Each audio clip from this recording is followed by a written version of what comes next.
Hi, my name is Brandon Daniels, and this is my individual reflection of my learning in ECS 410 this year. So before I dive into my assessment philosophy and how it has grown and expanded as a result of this course, I would like to respond to the prompts of what is assessment and how do we know a student understands, knows, and is able to do something with it. In class, some of the definitions of assessment that we discussed were that it is a way to see if a student understands a topic or curriculum, a representation of how well a teacher teaches and how well a student understands the teaching, and something that can change or improve learning and adapting teaching for students. My personal belief on assessment is somewhat shaped by these definitions that were presented in class, but with a few different additions or takes. First, I believe that assessment is a complex process that includes formative and evaluative or summative components that help a teacher to guide student improvement and learning, measuring learning toward outcomes, and guide and inform teacher practices.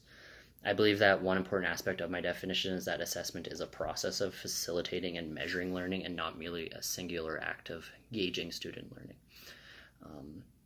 Assessment is the vehicle through which we can know how a student understands, knows, and is able to do something. In our education classes, we often are told that assessment can be of, for, and as learning, and I think that these three different forms of assessment can help a teacher to know what their students are truly grasping of from the content. So as assessment for learning, to me, represents a formative process where teachers try to gauge student understanding, progress, and learning. This can guide teachers to where they want to take their lessons and to modify their practice to meet student learning needs. Assessment as learning, to me, represents that metacognitive nature of education where we have students assess themselves and reflect upon what they have learned and what is and is not working for them throughout the learning process. This can help students to strengthen their learning and make plans to modify the learning process and how they're going about trying to understand the content that's being presented to them. And then finally, assessment of learning, to me, is where teachers can truly see what students have learned and to the extent and depth to which they have learned it. This aligns with the summative or evaluative forms of assessment that we kind of talked about through class that apply grades or make judgments on student knowledge based on predetermined criteria. And so basically in the end, throughout this process of assessment for, of, and as learning, teachers can give students multiple opportunities to engage with course content and to demonstrate understanding in ways that are authentic and meaningful to them. And so with that said, I want to now talk about what my assessment philosophy is and how it's grown over the year. At the beginning of the semester, I really struggled to come up with an assessment philosophy. Part of the reason I struggled was because my knowledge of assessment was still in its infancy, and I did not have a lot of knowledge to inform my assessment philosophy. With that being said, my experience in education with assessment was that it was very positivist in the fact that as a student, I was often taught at and told to regurgitate information back to the teacher. As a result of this, I became comfortable with this type of assessment, and I feel like my philosophy at the beginning of the semester aligned more with traditional forms of assessment that were product-oriented and more focused on right versus wrong answers and less on deeper understanding. At the beginning of the year, the assessment philosophy that I kind of scribbled down was that assessment should be fair, equitable, evidence-based, objective, and student-centered. My assessment philosophy really reflected a rigid and traditional approach to assessment. I believe that this is what drove me to choose standardized testing as my topic for assignment 1. And if I'm being honest, I was hoping that my research in standardized testing would affirm my beliefs that tests and traditional forms of assessment were best practice. But obviously this was not the case. As I did my research, I realized that my positivist approach to education may not be the most effective to foster student learning, and that standardized tests and tests in general do not allow for fair and equitable assessment for all students. So I think it was really after assignment 1 that I really started to break down and reflect upon my own assessment philosophy and kind of expand it. So now my assessment philosophy today is more constructivist in nature, in the fact that I believe assessment should value the process of learning and the construction of knowledge rather than the end product or final grade.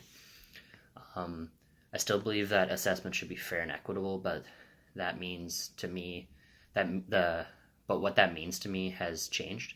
I now believe that fair and equitable assessment means allowing students of all abilities the opportunity to demonstrate understanding.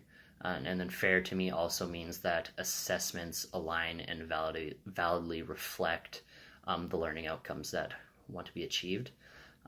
This means that we want to make sure that we do not have biases in our assessment that privilege some students at the disadvantage of others, and that we also want to ensure that there's no lack of alignment between the assessment protocol and learning outcome. My assessment philosophy has changed to a more student-centered approach. Before, I felt that assessment was solely on the teacher and did not really involve the students. So when we started talking about involving the students in the process, that was kind of a foreign concept to me. Being introduced to co-creating assessment criteria in this class helped me to see that students need to be active participants in the assessment process and not just mere bystanders. This means giving students a voice and choice regarding assessment criteria, format, and other aspects of the assessment process that they feel that need to be addressed.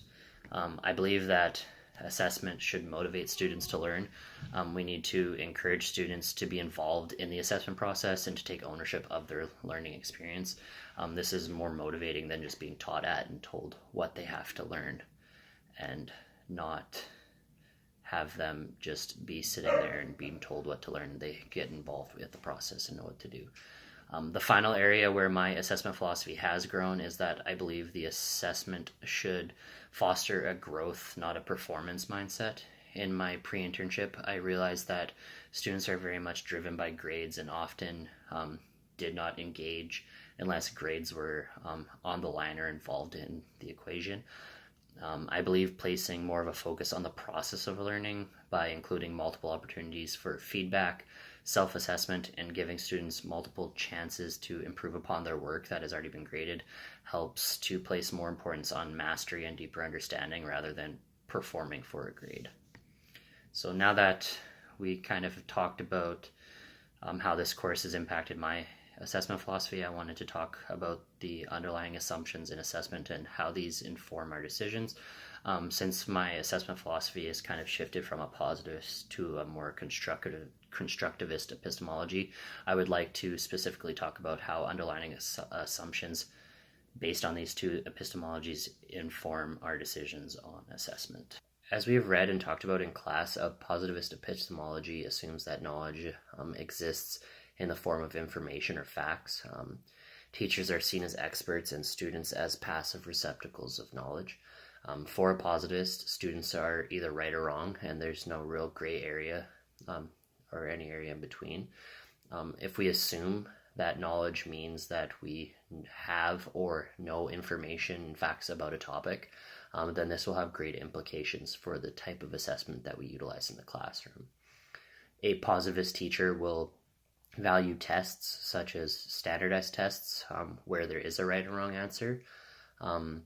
There's not much exploration into deeper understanding, because if one can answer a question, then they already know as much as they have to from this perspective. If we view knowledge through this lens, a lot more emphasis will be placed on summative assessments and a lot less on the formative assessments in the process of learning. Since teachers are the expert and students are not, there is less engagement with regards to involving students in the assessment process, and there is far less attention given to growth because there's no gray areas and only right and wrong answers. The assumptions of a positivist epistemology lends well to traditional forms of assessment that we often see and that have become more commonplace in the education system. I believe that there is some instances where tests do have value in assessing knowledge and where a focus on right and wrong answers can be useful. However, if these are the only forms of assessment we are using, we are hindering our students from truly engaging in the learning process and instead forcing them to become memorizers and regurgitators of information. An epistemology that stands in stark contrast to positivism is constructivism. As we talked about in class, constructivism moves beyond seeing knowledge as just facts, but more as the creation of meaning that we give to those facts. Constructivists are very much do believe that knowledge is constructed and that we need to actively engage in a process of understanding, learning, and meaning making to obtain knowledge and not just be mere bystanders who are taught and expected to regurgitate facts. In constructivism, teachers are not seen as experts who possess knowledge that they then have to pass on to students. Rather, they're seen as like facilitators who design learning experiences that allow students to develop understanding and knowledge for themselves. These assumptions about knowledge and the role of the teacher impact assessment. Assessments become more focused on the process, not the product of learning, and students are given multiple opportunities to explore topics, self-evaluate, and become involved in the assessment process and the construction of how their learning is going to be assessed. A teacher with constructivist assumptions will choose assessment that does not focus on right and wrong, but rather on knowledge, how knowledge is constructed and expressed by the student. So the final thing I want to talk about is the role of non-traditional assessment and how they are taken up within Wellness at 10 in particular. The reason I chose Wellness 10 is because I'm a health major, and in my pre-internship, I mostly taught Wellness 10, which is kind of a combination of health and physical education concepts.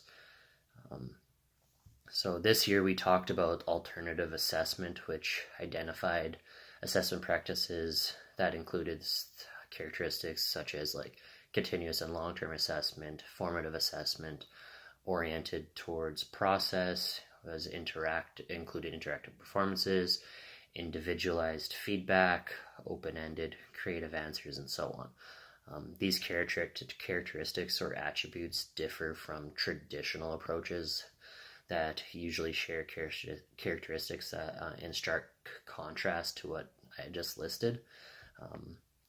Alternative forms of assessment can take many forms, but I would like to focus on the forms of alternative assessment that foster 21st century competencies, because I believe that there is an assumption that 21st century competencies do not fit in with the Wellness 10 curriculum, and I noticed that the teachers that during my pre-internship kind of I had a hard time incorporating 21st century competencies within their assessment. Assessments that do foster 21st century competencies foster critical thinking, communication, collaboration, and creativity and innovation, and utilize multiple formats and literacies. Our world is becoming more digital and technologically driven every day, and it's important that students develop the skills and to utilize technology and to develop multiliteracies. It is important for teachers to include assessments such as the ones that we presented on in assignment 2 to help our 21st century learners develop the skills that are required of people today. So throughout my pre-internship, as I mentioned, I noticed that teachers of like phys ed and Wellness 10 really struggle to incorporate 21st century competencies and technology in their assessment practices. With that said, one of the assessment practices that was used was having students respond to a prompt on Flipgrid. Flipgrid's a video blog type of app where students record themselves answering questions to prompts on their phones, and then they upload those to a class portal, and then they're able to interact with each other. They can respond to different people's posts and things like that. I thought this practice was a great start to get technology involved in the assessment of Wellness 10, and that Flipgrid has the potential to develop many 21st century competencies by having students communicate via a digital format and respond to their peers' answers.